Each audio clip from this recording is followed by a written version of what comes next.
Welcome guys, आपका फिर स्वागत है एक नई क्लास के साथ। और जैसे कि हम बात कर रहे थे हॉर्टिकल्चर लाइव टेस्ट सीरीज, जिसके आज हम बात करने वाले हैं लाइव टेस्ट नंबर 2। अगर आपने पार्ट फर्स्ट नहीं देखा है तो लिंक आपको डिस्क्रिप्शन या फिर आई बटन में मिल जाएगी, वहाँ से आप पार्ट फर्स्ट भी क्लियर कर सकते हो। या फिर याद रखिएगा, अगर आपने नया चैनल ज्वाइन किया है तो आप प्लेलिस्ट ज़रूर जाकर चेक कर लीजिए। वहाँ पर आपको लाइव टेस्ट सीरीज़ के जितने भी पार्ट है वो आसानी से मिल जाएंगे। ठीक है, अलग अलग प्लेलिस्ट है, जैसा आपको लेनी है, चाहे आपको स्पेशल क्लास लेनी है, कोई हॉर्टिकल्चर की लेनी है, एग्रोनॉमी की लेनी है, एनिमल हस्बेंड्री की लेनी है, वन लाइनर लेनी है, सभी की याद रखिए अलग अलग प्लेलिस्ट बना दी गई है। ओके, तो वहाँ से भी आप चेकआउट कर सकते हो। इसके साथ साथ अगर आप डेली क्लासेस लेना चाहते हो, एग्रीकल्चर लाइव टेस्ट देना चाहते हो, तो याद रखिए चैनल को सब्सक्राइब जरूर कर ले और पास के बेल आइकन को ज़रूर प्रेस कर देना, ताकि आने वाली सभी वीडियोज़ का नोटिफिकेशन आपको साथ साथ मिलता रहेगा। ठीक है, तो चलिए क्लास को स्टार्ट करते हैं। तो आज का जो हमारा फर्स्ट क्वेश्चन रहने वाला है, उसमें हम बात करेंगे कि पपीता की कौन सी किस्म में पपेन की मात्रा प्रचुर मात्रा में पाई जाती है। क्या पूछा गया, याद रखिए पपेन की मात्रा किसकी पूछी गई, याद रखिए पपेन की मात्रा।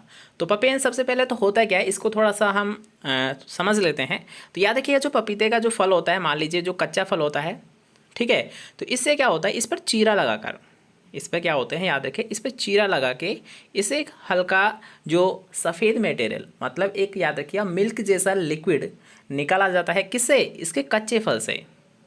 पपीते के कच्चे फल पर क्या होता है, कच्चे जो फल होता है उस पर चीरा लगाकर मिल्क जैसा, मतलब दूध जैसा सफ़ेद पदार्थ इससे निकाला जाता है। इसको क्या होता है, इसको कवर कर दिया जाता है। नीचे क्या है, या तो पॉलीथीन या फिर किसी प्रकार के जो पदार्थ होता है उससे कवर कर देते हैं, ताकि ये जो निकले जो मिल्क जैसा प्रोडक्ट ये क्या हो, इसमें स्टोर हो जाए, और इसी को हम बोलते हैं पपेन। अब अगर हम बात करते हैं कि पपेन का प्रयोग कहाँ पर किया जाता है, तो याद रखिएगा इसका जो प्रयोग किया जाता है मुख्यतः जैसे कि पेट संबंधी कोई बीमारी हो रही है तो उनके उपचार के लिए इसका प्रयोग किया जाता है, या फिर विभिन्न प्रकार की औषधियाँ बनाने के लिए इनका प्रयोग किया जाता है। ठीक है, पपेन का बारे में आपको पता चल चुका है। तो अब यहाँ पर आपको क्वेश्चन क्या पूछा गया है कि पपेन की मात्रा प्रचुर मात्रा में, मतलब अधिक मात्रा में किस में पाई जाती है, कौन सी ऐसी वेराइटी है पपीता की जिसमें पपेन की मात्रा अच्छी पाई जाती है। ऑप्शंस आपके सामने है, पूसा द्वार, पूसा नन्ना, सूर्या या फिर CO5। तो जल्दी से बताइए आपका राइट आंसर यहाँ पर क्या हो जाएगा। काफ़ी कॉमन सा क्वेश्चन, याद रखिएगा, लेकिन ये आपको एग्जाम में ज़रूर पूछा गया है। WO की जो एग्ज़ाम हुई थी आपकी, उसमें ये क्वेश्चन आपको पूछा गया है। तो जल्दी से आप बता दीजिए कि आपका राइट आंसर क्या होगा इसके लिए। तो यहाँ पर याद रखिए जिसने भी यहाँ पर डी ऑप्शन चुना है उसका बिल्कुल राइट आंसर है। जो CO5 होती है, याद रखिए इसमें पपेन की मात्रा अच्छी खासी पाई जाती है। ठीक है, चलिए नेक्स्ट क्वेश्चन की यहाँ पर बात करेंगे, जिसमें आपको पूछा है सॉफ्ट नोज। शायद आपने ये पहली बार सुना होगा, लेकिन याद रखिए ये क्वेश्चन भी आपको एग्जाम में पूछा गया है। ठीक है, सॉफ्ट नोज ये क्वेश्चन आपको पूछा गया है HRO में। तो जल्दी से आप बताएंगे कि सॉफ्ट नोज एक फिजिकल डिसऑर्डर रहता है किसका, अमरूद का होता है, आम का होता है, अनार का होता है, फिर अंगूर का होता है, किसका होता है ये, क्या बता सकते हो। थोड़ा सा सोचिए समझिए और आसानी से यहाँ पर बता दीजिए कि सॉफ्ट नोज जो प्रॉब्लम होती है ये किसकी होती है, किस फल की होती है। तो यहाँ पर याद रखिए इसमें कोई समझाने वाली बात है नहीं। तो याद रखिए ये होती है आम में होती है, किसकी होती है, मैंजिफेरा इंडिका की ये प्रॉब्लम होती है। ओके, याद रखिएगा सॉफ्ट नोज। इसके साथ साथ एक और होता है diplodia of stem, diplodia stem and root. ठीक है, ये भी प्रॉब्लम किसकी होती है, आम की ही होती है। दो याद रखिए, एक होती है सॉफ्ट नोज, एक होती है डिप्लोडिया स्टेम एंड रूट। ये दोनों ही प्रॉब्लम किसकी है, आम की होती है। ठीक है, चलिए नेक्स्ट क्वेश्चन की यहाँ पर बात करेंगे, जिसमें आपको पूछा गया है फल सुषुप्तावस्था किस में पाई जाती है। फल सुषुप्तावस्था का मतलब यहाँ पर ये है कि जो फ्रूट डोरमेंसी होती है। डोरमेंसी याद रखिए मुख्यतः 3 कारणों से आती है, या तो उसे प्रेरित किया जाता है, या फिर वो शुरू से ही है, या फिर कोई मान लीजिए कुछ पर हार्ड लेयर जमी हुई है, उसके कारण याद रखिए डोरमेंसी आ जाती है। ठीक है, तो डोरमेंसी के बारे में हमने चर्चा कर ली, लेकिन यहाँ पर पूछ रखा है कि ऐसा कौन सा फल है जिसमें डोरमेंसी पाई जाती है, सुषुप्तावस्था पाई जाती है। आम होता है, आंवला होता है, अनार होता है, फिर बेर होता है, जिसमें फ्रूट डोरमेंसी पाई जाती है। डोरमेंसी किस फल में पाई जाती है। तो यहाँ पर याद रखिए अगर हम बात करते हैं फल सुषुप्तावस्था, तो याद रखिए आंवले में पाई जाती है। याद रखिएगा जो आंवला होता है इसमें डोरमेंसी अवस्था पाई जाती है। ओके, और डोरमेंसी अवस्था के दौरान याद रखिएगा कभी भी सीड का यूज़ नहीं करना चाहिए। ओके, पहले इसके डोरमेंसी को ख़त्म किया जाता है। अगर हम बात करते हैं डोरमेंसी ख़त्म करने के लिए किन का प्रयोग किया जाता है, तो जैसे कि मान लीजिए पोटेशियम नाइट्रेट एंड जिब्रेलिक अम्ल का भी यूज़ किया जाता है। इसके साथ साथ पोटेशियम नाइट्रेट का भी प्रयोग किया जाता है डोरमेंसी को तोड़ने के लिए। लेकिन एक जो प्रमुख क्वेश्चन आपका बनता है, आलू की डोरमेंसी, आलू की सुषुप्तावस्था किससे तोड़ी जाती है? तो याद रखिए, आलू की जो सुषुप्तावस्था होती है, डोरमेंसी अवस्था होती है, उससे तोड़ा जाता है थायोयूरिया के द्वारा। किसके द्वारा? थायोयूरिया के द्वारा तोड़ा जाता है। ठीक है, एक इंपॉर्टेंट पॉइंट है और ये क्वेश्चन आपको एग्जाम में पूछा जा चुका है। तो स्पेशली याद रखना कि आलू की जो सुषुप्तावस्था होती है, आलू की जो डोरमेंसी अवस्था होती है, उसे तोड़ने के लिए, उसे ब्रेक करने के लिए किसका प्रयोग किया जाता है? थायोयूरिया का प्रयोग किया जाता है। किसका प्रयोग किया जाता है? थायोयूरिया का प्रयोग किया जाता है। बाकी आप सब याद रखोगे कि प्रबल डोरमेंसी अगर है तो प्रबल डोरमेंसी को तोड़ने के लिए पोटेशियम नाइट्रेट का हम प्रयोग करेंगे, और जो सामान्यतः डोरमेंसी होती है, इसको तोड़ने के लिए जिब्रेलिक अम्ल का हम यूज़ करते हैं। पॉइंट क्लियर होता है। नेक्स्ट क्वेश्चन की यहाँ पर बात करेंगे, जिसमें आपको पूछा गया है कि आम में नियमित फल देने वाली किस्म कौन सी है। याद रखिएगा, आम ऐसा फल है जिसमें क्या होता है, एक द्विवर्षीय फलन समस्या पाई जाती है। मतलब कि आम ऐसा फल होता है जिसमें क्या होता है कि एक साल फल आते हैं, एक साल फल नहीं आते हैं, एक साल फिर फल आएंगे, फिर एक साल फल नहीं आएंगे। मतलब एक साल छोड़कर एक साल फल आता है, और इस समस्या को बोला जाता है एकांतर फलन। क्या बोला जाता है? एकांतर फलन। और ये एकांतर फलन की जो समस्या होती है, याद रखिए, आम फसल में देखने को मिलती है। लेकिन ऐसा नहीं है कि जितनी भी जो वेराइटीज़ हैं आम की, सभी में ये प्रॉब्लम पाई जाती है। अब कुछ ऐसी भी वेराइटीज़ है जिनमें क्या होता है, लगातार मतलब प्रतिवर्ष फल आते हैं। तो उसी के बारे में यहाँ पर पूछा गया है कि यहाँ पर ऐसा फल आपको बताना है जिसमें क्या है, मतलब फल की किस्म आपको बतानी है जिसमें एकांतर फलन की समस्या नहीं पाई जाती है। जल्दी से बताइए। ऑप्शंस आपके सामने हैं, अल्फांसो, आम्रपाली, केसर या फिर राजभोग। तो याद रखिए, यहाँ पर पूछा गया नियमित फल देने वाली, तो नियमित फल देने वाली होती है आम्रपाली। आम्रपाली की एक खास विशेषता भी होती है, ये हाई डेंसिटी प्लांटिंग, और वो भी कितनी, 2.5 × 2.5, मतलब 2.5 × 2.5। अब ये क्या है, याद रखिएगा, जो प्लांटिंग हम डिस्टेंस रखते हैं पौधे से पौधे की दूरी, वो सामान्यतः अगर हम बात करते हैं आम की तो 10 मीटर रखते हैं। कितनी रखते हैं? 10 मीटर रखते हैं। लेकिन जो आम्रपाली होती है, याद रखिए, एक बोनी किस्म होती है, इसमें जो पौधे से पौधे की दूरी रखी जाती है, ये केवल याद रखिएगा 2.5 से 2.5 रखी जाती है। इसलिए क्या होता है, इसमें ज़्यादा से ज़्यादा पौधे आ जाते हैं, इसमें ज़्यादा से ज़्यादा पौधे आ जाते हैं। और याद रखिए, मुख्यतः आम्रपाली को त्रिभुजाकार विधि से ही लगाया जाता है। त्रिभुजाकार विधि से ही लगाया जाता है। किससे लगाया जाता है? त्रिभुजाकार विधि से ही लगाया जाता है। ठीक है, क्वेश्चन क्लियर होता है। नेक्स्ट क्वेश्चन की यहाँ पर बात कर लेते हैं, जिसमें आपको पूछा गया है कि स्पंजी ऊतक विकार से आम की कौन सी किस्म सबसे ज़्यादा प्रभावित होती है। जो स्पंजी टिश्यू जो प्रॉब्लम आती है आम में, सबसे ज़्यादा किस वेराइटी में देखने को मिलती है। काफ़ी कॉमन सा क्वेश्चन याद रखिए, ये क्वेश्चन आपको पूछा जा चुका है WO एग्जाम में। तो जल्दी से आपको यहाँ पर राइट आंसर देना है कि स्पंजी ऊतक वाली जो प्रॉब्लम है, ये किस फल में देखने को मिली है, या फिर किस फल वेराइटी में देखने को मिलती है सबसे ज़्यादा। सबसे ज़्यादा किस में होती है? बॉम्बे ग्रीन में, केसर में, अल्फांसो में, या फिर दशहरी में। तो यहाँ पर अगर मैं बात करता हूँ, याद रखिए, स्पंजी ऊतक वाली जो प्रॉब्लम होती है, ये सबसे ज़्यादा होती है, याद रखिएगा, अल्फांसो में। और अल्फांसो को याद रखिए हाफूस के नाम से भी जाना जाता है। अल्फांसो का सेकंड नाम क्या होता है? हाफूस। याद रखिएगा, अल्फांसो को ही हाफूस के नाम से भी जाना जाता है। और ये सबसे ज़्यादा प्रॉब्लम भी किस में देखने को मिलती है? अल्फांसो में ही देखने को मिलती है। ओके, और याद रखिएगा, जो स्पंजी टिश्यू वाली जो प्रॉब्लम होती है, ये मुख्यतः तब समस्या पैदा कर देती है, तब क्या होता है कि मान लीजिए कोई आम है, इसे हम बाहर एक्सपोर्ट कर रहे हैं, ठीक है, तो तब ये मुख्यतः प्रॉब्लम कर देती है। इसलिए याद रखिएगा, जो सबसे ज़्यादा कॉमन सा क्वेश्चन है कि अगर आपको पूछा था स्पंजी टिश्यू या स्पंजी ऊतक वाली जो सबसे ज़्यादा जो प्रॉब्लम देखने को मिलती है, वो किस में देखने को मिलती है? आम्रपाली में। और आम्रपाली को अल्फांसो में, और अल्फांसो को हम हाफूस के नाम से भी जानते हैं। अल्फांसो और अल्फांसो को हम हाफूस के नाम से भी जानते हैं। ठीक है, क्वेश्चन क्लियर होता है। नेक्स्ट क्वेश्चन की यहाँ पर बात करेंगे, दोबारा से देखते हैं क्वेश्चन को कि बलवंत और कंचन किसकी वेराइटी होती है। तो याद रखिए, बलवंत और कंचन की अगर हम बात करते हैं, तो यहाँ पर पहले आपको बताना है, थोड़ा सा टाइम आपको दे रहा है यहाँ पर इस क्वेश्चन के लिए, कि बेल की होती है, बेर की होती है, आंवला की होती है, फिर करौंदा की होती है। तो जल्दी से ये बताइए कि बलवंत या फिर जो कंचन वेराइटी है किसकी होती है। याद रखिए, दोनों ही काफ़ी फेमस वेराइटी है, काफ़ी बार एग्जाम में पूछी जा चुकी है। तो जल्दी से आपको बताना है, तो जल्दी से बताइए क्या होगा आपका राइट आंसर। दोनों में से अगर आपको एक भी आती है, या तो बलवंत आती होगी या फिर कंचन आती होगी, ठीक है। तो दोनों का राइट आंसर तो एक ही होना है। तो जल्दी से बताइए राइट आंसर क्या होगा, ए, बी, सी या फिर डी। तो यहाँ पर याद रखिए, अगर हम बात करते हैं बलवंत या कंचन, तो ये दोनों ही वेराइटी याद रखिए आंवले की होती है।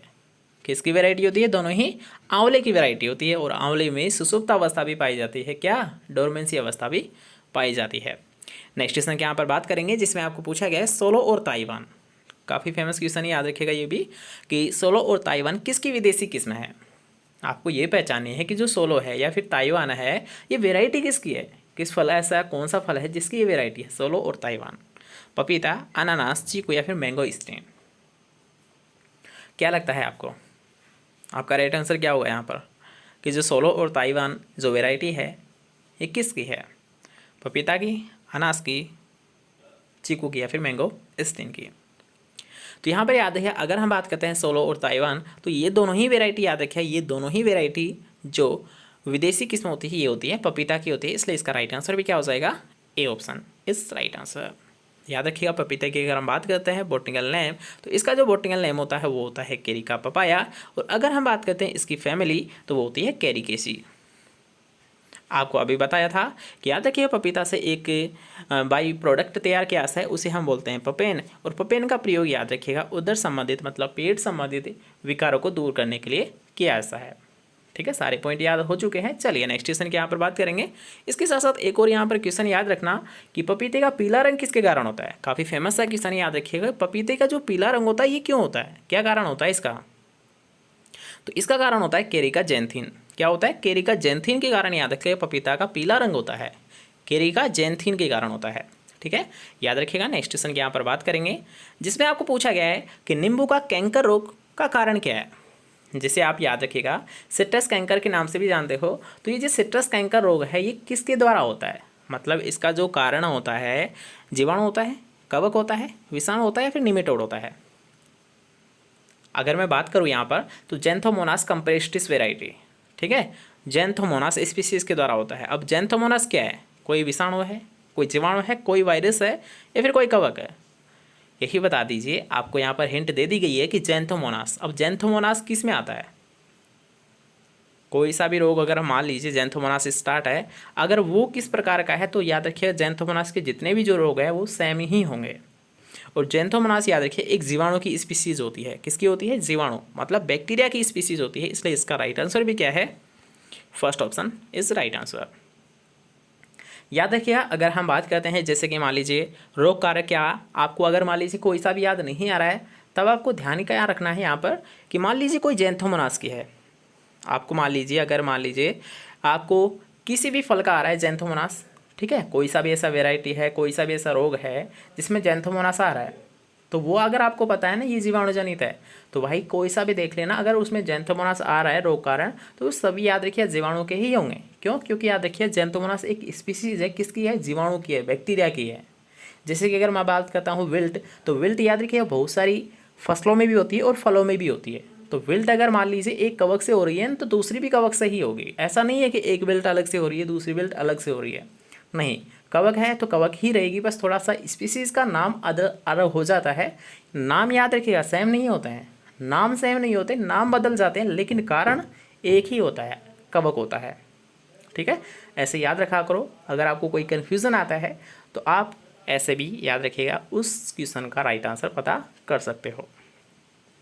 नेक्स्ट क्वेश्चन की यहाँ पर बात करेंगे, जिसमें आपको पूछा गया है कि आम की बोनी किस्म कौन सी है, जो ड्वार्फ वेराइटी होती है वो कौन सी होती है।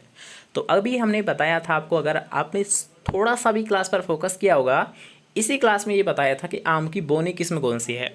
ऑप्शंस आपके सामने हैं, दशहरी, केसर, नीलम, अल्फांसो, आम्रपाली। आम की बोनी किस्म कौन सी है, ड्वार्फ वेराइटी कौन सी है, दशहरी, केसर, नीलम या फिर आम्रपाली। ये भी क्वेश्चन आपको एग्जाम में पूछा गया है, एग्रीकल्चर सुपरवाइजर 2018 में पूछा गया है। जल्दी से आपको बताना है कि आपका राइट आंसर क्या होगा। एग्रीकल्चर सुपरवाइजर का क्वेश्चन है, काफ़ी कॉमन सा क्वेश्चन है, आप सभी को आना चाहिए क्वेश्चन, तो जल्दी से बता दीजिए राइट आंसर क्या होगा यहाँ पर। तो यहाँ पर याद रखिए, अगर हम बात करते हैं ड्वार्फ, तो बिल्कुल इसका राइट आंसर क्या हो जाएगा? डी, मतलब आम्रपाली। अभी आपको बताया था, थोड़ा सा ध्यान दिया होगा, तो याद रखिए आम्रपाली में क्या है, हम जो पौधे से पौधे की दूरी रखते हैं वो रखते हैं 2.5 से 2.5 मीटर स्क्वायर। बाकी जितनी भी होती है उन सभी में याद रखिएगा 10 मीटर की रखते हैं, लेकिन जो दशहरी होती है याद रखिए इसमें भी 5 मीटर की रखी जाती है।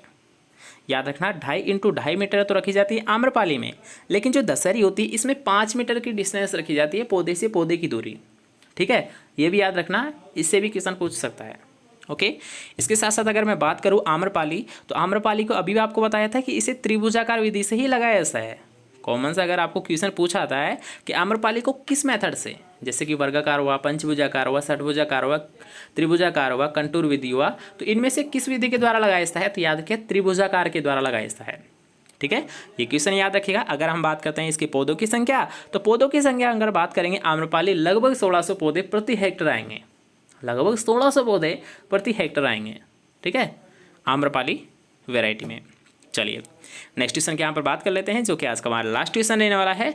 और बेल का कुल कौन सा है, बेल का कुल कौन सा है, फैमिली आपको बतानी है। काफ़ी कॉमन सा क्वेश्चन है, जल्दी से आप बता दोगे आसानी से यहाँ पर कि बेल का कुल कौन सा है। ऑप्शन देख लीजिए कि मुजेसी, पामेसी, रूटेसी या फिर इनमें से कोई नहीं।